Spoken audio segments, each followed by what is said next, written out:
1945 को जापान में उसने बम गिरा दिया। और जब ये बम गिराया तो समझ सकते हैं उस देश का क्या हाल हुआ होगा।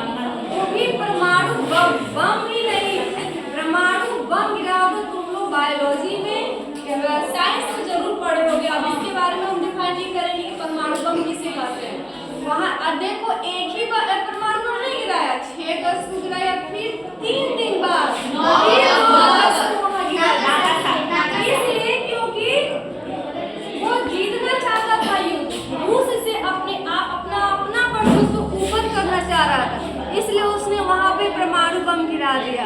ये नहीं सोचा कि दो राजाओं के मध्य जो लड़ाई होती है, तो चाहे इधर का राजा लड़े चाहे इधर का राजा, उसकी जो सहभागिता होती है, जो प्रजा होती है, वो चलते वही है, वो चलते वही। और ऐसा ही जब जापान में हिरोशिमा पे जब ये परमाणु बम गिरा तो पूरी तरफ तबाही मच गई, हर तरफ चीख चिकार, किसी का बॉडी जल रहा है, किसी ने अपनी माँ को खो दिया, किसी ने अपने बाप को खो दिया, कोई बच्चा रो रहा है, कोई अधजला है, किसी का बॉडी जल रहा है, कोई तुरंत रात हो गया। ऐसा दृश्य वहाँ जापान की सड़क पर था। और उसी दिन की बात हम नहीं कर रहे, उसका इफेक्ट अभी भी है। वहाँ के जापान वासियों में एक डिसेबल कोई जनरेशन में कुछ ना किसी का हाथ काम नहीं करेगा, किसी की उंगली नहीं रहेगी, किसी का पैर नहीं रहेगा, सिर्फ और सिर्फ उस परमाणु बम की वजह से।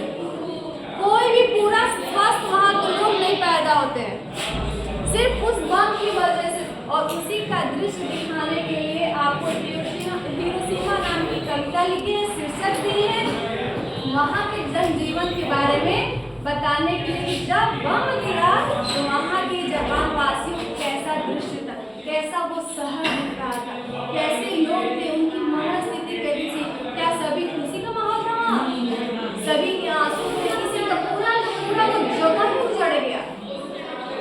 उसी के दृश्य की गड़बड़ बताने के लिए, रोकने के लिए कि आप इस देश के भविष्य, इस यहाँ से क्लास से निकलोगे कैसे किसी न किसी क्षेत्र में जरूर जाओगे, कोई ना कोई, जरूरी नहीं कि एक ही जॉब में आप सब जाओगे, सबका अलग अलग क्षेत्र में जाओगे। जहाँ भी तरक्की करनी है कीजिए, लेकिन किसी पे दबाव मत बनाइए, किसी की हानि मत कीजिए। ये ना कि अपने आप को ऊंचा दिखाने के लिए किसी को दबा दें और अपने आप को ऊपर बनाएं, वो ऊपर होगा तुम नहीं होगे। इसी का जीता जागता हम ज़्यादा नहीं डिफाइन करेंगे कि 2 क्लास में कम पड़ जाएगा। ये रही आपकी सच्चिदानंद हीरानंद वात्स्यायन नगर जी की बायोग्राफी, जो एक मकड़ी मिजाज के थे।